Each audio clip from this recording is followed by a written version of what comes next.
इस नींव पर उसने उसका जीवन रूपी घर बनाया हुआ था, इसलिए जब तूफान आया तब उसका घर गिर गया, उसका नुकसान हो गया, उसका अनंतकालीन नुकसान हो गया। मेरे प्रिय भाई और बहनों, वो वचन को केवल सुनता था लेकिन वचन का पालन नहीं करता था। विनाश की नींव पर वो अपना घर बनाते जा रहा था, इसलिए जब तूफान आया उसका घर गिर गया, उसका अनंतकालीन नुकसान हो गया। यह उदाहरण ऐसे बहुत सारे लोगों के विचारों को हिलाने के लिए है, जो लोग परमेश्वर की आज्ञाओं का पालन करने से नजरअंदाज करते रहते हैं। जो लोग ऐसे विचार करते, जो लोग परमेश्वर की आज्ञा का पालन करने से नजरअंदाज करते रहते हैं, ऐसे लोगों के लिए यह उदाहरण है। तर माझ्या प्रिय भाऊ बहिणींनो, येशूचा जो शिष्य होता यहुदा इस्करियोती, येशू सोबत राहिला, येशूने केलेले चमत्कार त्याने पाहिले, येशूने दिलेलं डोंगरावरील प्रवचन त्याला ठाऊक होतं, येशूच्या सेवा कार्यामध्ये तो सामील होता। 3.5 वर्षात त्याने देखील त्याचं जीवन रूपी घर बनवलेलं होतं आणि त्याचं जीवन रूपी घर पेत्राच्या घरासारखं किंवा योहानाच्या घरासारखं दिसत होतं, वरवरून ते सारखं दिसत होतं, परंतु घरामध्ये फरक होता त्यांच्या घराच्या पायाचा। या यहुदाच्या घराचा पाया जो आहे तो वाळूवर होता आणि म्हणूनच जेव्हा वादळ आलं तेव्हा त्याचं घर पडून गेलं, त्याचं नुकसान झालं, त्याचं सार्वकालिक नुकसान झालं। हा यहुदा फक्त वचन ऐकत होता परंतु वचनाचं पालन करत नव्हता। विनाशाच्या पायावर तो त्याचं घर बांधत होता आणि म्हणून ते कोसळून गेलं। माझ्या प्रमाणे हे उदाहरण अशा सर्व लोकांच्या विचारांना हलवण्यासाठी आहे, जे लोक देवाच्या वचनाचं पालन केलं पाहिजे ही गोष्ट दुर्लक्षित करत असतात। ज्या लोकांना देवाच्या वचनाचं पालन केलं पाहिजे हे गरजेचं वाटत नाही, अशा लोकांसाठी हे उदाहरण आहे। मेरे प्रिय भाइयों और बहनों, अब हम देखते हैं कि यीशु ने इस वचन में मेह यानी बारिश, बाढ़े और आंधिया यानी जोर से चलने वाली हवा, इन शब्दों का जिक्र किया हुआ है। यीशु ने बारिश, बाढ़ और आंधिया इन 3 शब्दों का जिक्र किया हुआ है। तो ये 3 तरह के हमले हैं और यह हमले अलग अलग दिशाओं से आते रहते हैं और ये तीनों प्रकार के हमले हर विश्वासी व्यक्ति पर आते ही हैं, यानी परमेश्वर के वचन सुनने वाले हर एक व्यक्ति पर यह हमले होते ही हैं। इन हमलों को कोई भी टाल नहीं सकता है। वचनामध्ये येशूने पाऊस, पूर आणि वादळ अशा प्रकारच्या शब्दांचा वापर केलेला आहे। तर हे काय आहे? तर हे हल्ले आहेत। हे 3 प्रकारचे हल्ले आहेत आणि हे 3 प्रकारचे हल्ले वेगवेगळ्या दिशेने होत असतात आणि हे 3 हल्ले प्रत्येक विश्वासणाऱ्यावर होतच असतात। देवाचं वचन ऐकणाऱ्या प्रत्येकावरती हे हल्ले होत असतात। कोणताही माणूस हे हल्ले टाळू शकत नाही। यीशु ने कहा कि जीवन रूपी घर पर बारिश बरसी। यीशु ने कहा कि जीवन रूपी घर पर मेह यानी बारिश बरसी। जिस प्रकार हम जानते हैं कि बारिश आसमान से और अचानक होती है, उसी प्रकार परमेश्वर के वचन सुनने वाले सभी पर परमेश्वर की ओर से परीक्षाएं आती है और मुसीबतों का सामना उसको करना पड़ता है। और मेरे प्रिय भाई और बहनों, जिस प्रकार बारिश छत पर आती है तो उसी प्रकार यह आपके जीवन रूपी घर के छत की परीक्षा होती है। यहां पर जो बताया कि जीवन रूपी घर पर बारिश बरसी, तो यह आपके जीवन रूपी घर के छत की परीक्षा होती है। हमारे जीवन में अचानक से आने वाले दुख, समस्याएं, बीमारी, यह बारिश के जैसा होता है। और ऐसे समय में यदि आपका विश्वास परमेश्वर मुझे केवल सुख देगा, परमेश्वर मुझे केवल आनंद देगा, इस प्रकार की रेत पर बना हुआ होगा, तो जब दुख की बारिश आएगी तब आपका विश्वास बिखर के टूट जाएगा। यदि आपका विश्वास इस प्रकार का रहेगा परमेश्वर केवल सुख देगा, आनंद देगा, ऐसा यदि आपका विश्वास रहेगा तो जब दुख की बारिश होगी उस वक्त आपका विश्वास बिखर कर टूट जाएगा। लेकिन यदि आपका विश्वास ऐसा होगा कि परमेश्वर मेरा मालिक है, उसकी इच्छा सबसे ऊपर है, उसकी इच्छा महत्वपूर्ण है, इसलिए चाहे कुछ भी हो जाए पर मैं परमेश्वर की आज्ञा का पालन करूंगा, इस प्रकार के विश्वास पर या फिर ऐसे चट्टान पर यदि आपका घर बना रहेगा तो मेरे प्रिय भाई और बहनों, आने वाले सारे मुसीबतों में या फिर परीक्षाओं में आप स्थिर रह पाएंगे। Hallelujah, hallelujah. वैसे ही यीशु ने आगे बताया कि जीवन रूपी घर पर बाढ़े आई। यह बाढ़े यानी सांसारिक मोह, पैसा, संपत्ति, मान सम्मान, शरीर की वासनाएं, अन्य किसी बातों का लोभ लालच है। अब हम जानते हैं कि जब बाढ़ आती है तो वो घर के नींव को खोखला करती है। तो यह जो परीक्षा है, यह परीक्षा आपके जीवन रूपी घर के नींव की परीक्षा होती है। यह परीक्षा आपके जीवन रूपी घर के नींव की परीक्षा होती है। बाहरी संसार की बुराइयां, आपके मन में निर्माण होने वाले लोभ, अन्य किसी चीज का लोभ लालच, यह बाढ़े होती है।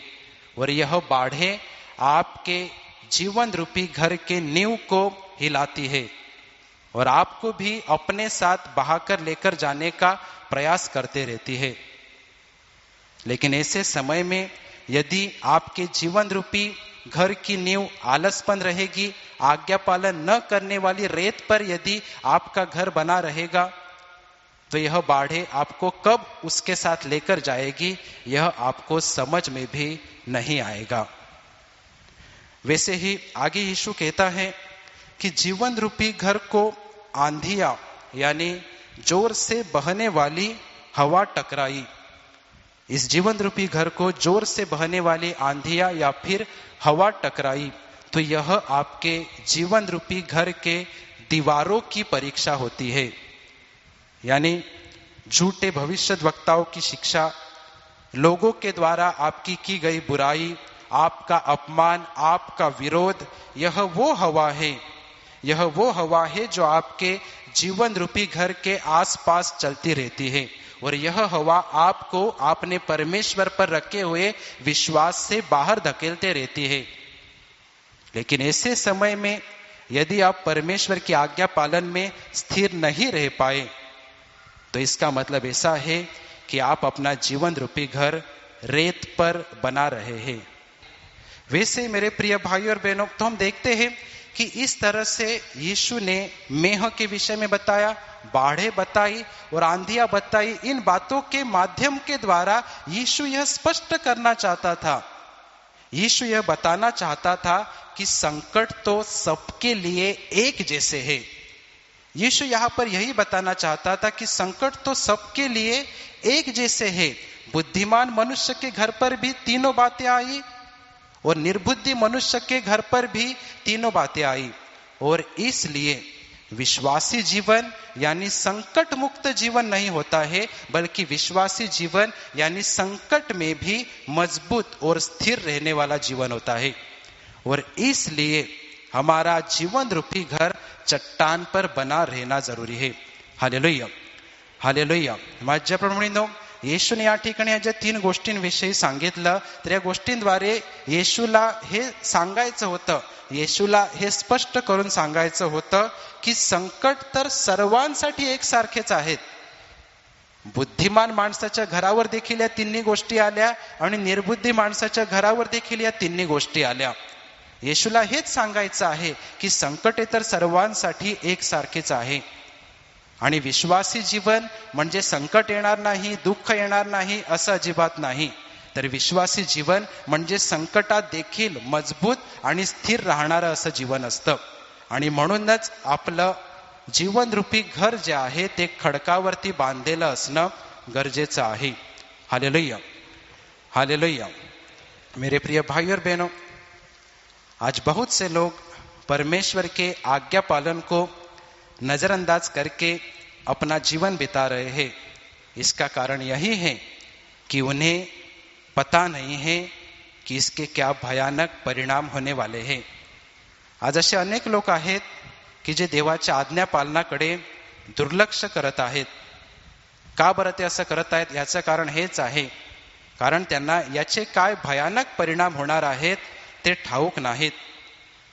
परमेश्वर के एक सेवक इस प्रकार कहते हैं कि जब आप वचन सुनते हो कि झूठ मत बोलो, व्यभिचार मत करो, अपने शत्रुओं से प्रेम रखो, जब आप यह वचन सुनते हो और यह वचन सुनने के बाद आप उसका पालन करने के विषय में गंभीर नहीं होते हैं, तो ऐसे में आप परमेश्वर का केवल एक नियम नहीं तोड़ रहे होते.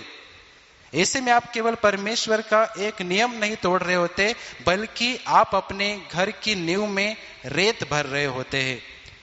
जब आपको परमेश्वर के वचन समझ में आते हैं तो उसका पालन करना चाहिए. इस विषय में जब आप गंभीर नहीं होते हैं, तो ऐसे में आप केवल परमेश्वर का एक नियम नहीं तोड़ते रहते हैं, बल्कि आप आपका जो जीवन रूपी घर है उसकी नींव रेत से भर रहे होते हैं. और परमेश्वर के वचनों का पालन न करना यह खुद को फंसाने जैसा है.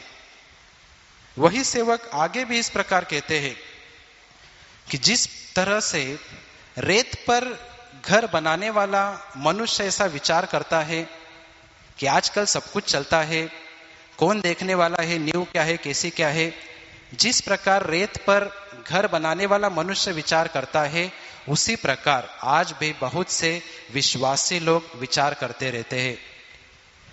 जितना जमेगा उतना पालन करने का, जितना जमेगा जब संभव होगा तब पालन करने का, बाकी सब कुछ परमेश्वर देख लेगा, परमेश्वर माफ करेगा. लेकिन वो सेवक आगे कहते कि हे निर्बुद्धियों, परमेश्वर माफ करेगा, लेकिन कुदरत का नियम क्या कहता है, निसर्ग क्या नियम क्या कहता है कि रेत पर बनाया हुआ घर वो तो गिरने ही वाला है. मेरे प्रिय भाइयों और बहनों, न्याय के दिन जब परमेश्वर के क्रोध की बारिश होगी, उस दिन आपने रेत पर बनाया हुआ, रेत की नींव पर बनाया हुआ जीवन रूपी घर बह जाएगा.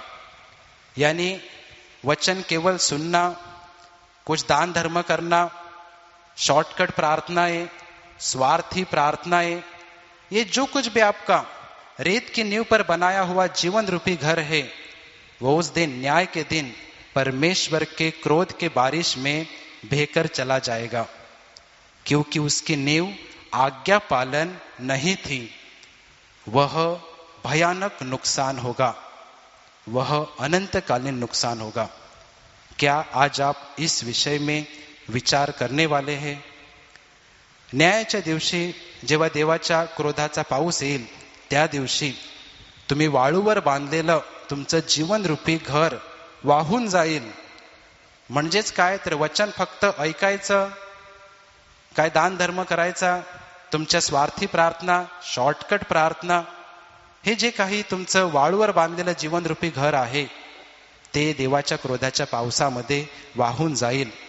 कारण त्या तुमच्या जीवन रूपी घराचा पाया देवाच्या आज्ञापालनावरती स्थिर नव्हता. तो सार्वकालिक विनाश असणार आहे, ते सार्वकालिक नुकसान असणार आहे. तुम्ही या बाबतीत विचार करणार आहात का? मेरे प्रिय भाइयों और बहनों, उस दिन के बारे में कल्पना कीजिए जिस दिन आप परमेश्वर के सामने खड़े रहेंगे. उस दिन सवाल ये नहीं होगा कि आपने कितने वचन याद किए थे, आप कितने वचनों की घोषणा किया करते थे, आपने परमेश्वर का कितना अच्छा गाना गाया हुआ था. यह सवाल नहीं रहेगा. परमेश्वर का आपसे सवाल यही रहेगा कि जो वचन तूने सुना, जो वचन तूने पढ़ा, जो वचन तूने सीखा, उसके अनुसार क्या तूने बर्ताव किया. मेरे प्रिय भाई बहन, उस दिन की कल्पना कीजिए. उस दिन परमेश्वर आपसे यह सवाल नहीं पूछेगा. उस दिन सवाल ये नहीं रहेगा कि आपको परमेश्वर के कितने वचन पता है, आपने कितने वचनों की घोषणा की, आप कितना अच्छा गीत गाते थे. यह सवाल नहीं रहेगा. उस दिन सवाल ये रहेगा, जो कुछ वचन तुमने सुना, जो कुछ वचन तुमने पढ़ा, जो कुछ वचन तूने सीखा, उसके अनुसार तूने बर्ताव किया या नाही किया. माझ्या प्रेमळीनो, त्या दिवसाविषयी कल्पना करा ज्या दिवशी तुम्ही देवासमोर उभे असतील. त्या दिवशी प्रश्न असा नसेल की तुम्ही देवाची किती वचनं पाठ केली, किती वचनांची घोषणा तुम्ही करत राहिला, तुम्ही देवासाठी किती चांगलं गीत गायले होते, हा प्रश्न नसणार.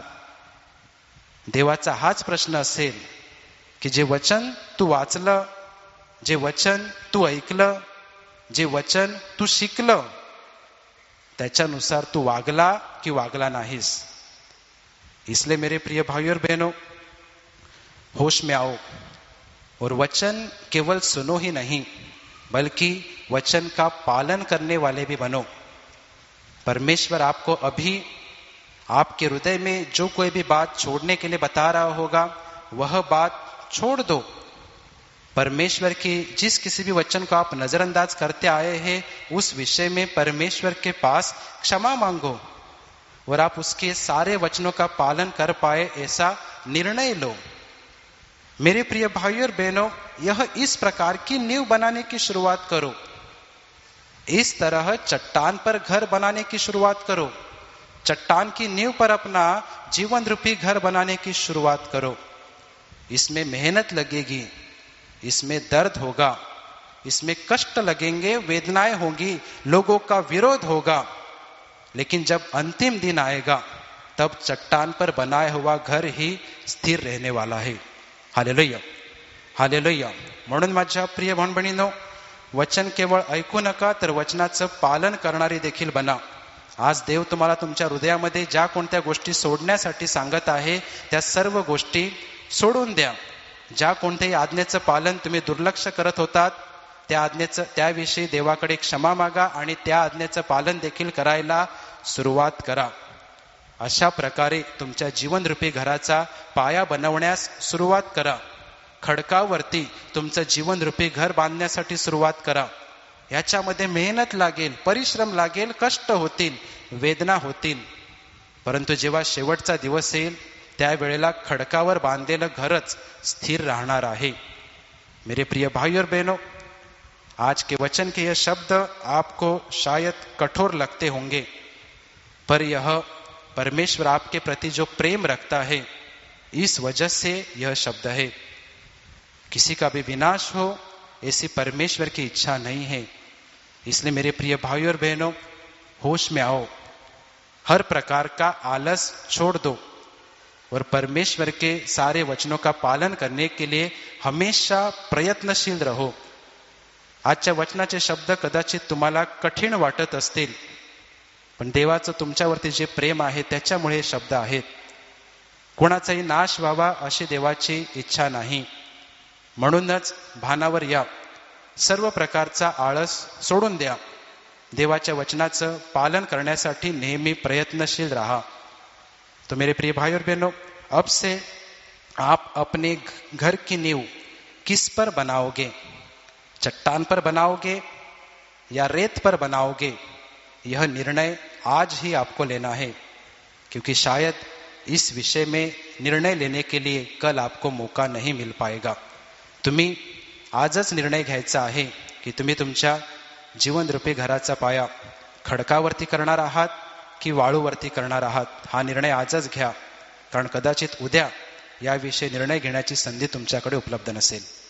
Hallelujah, hallelujah, hallelujah, hallelujah.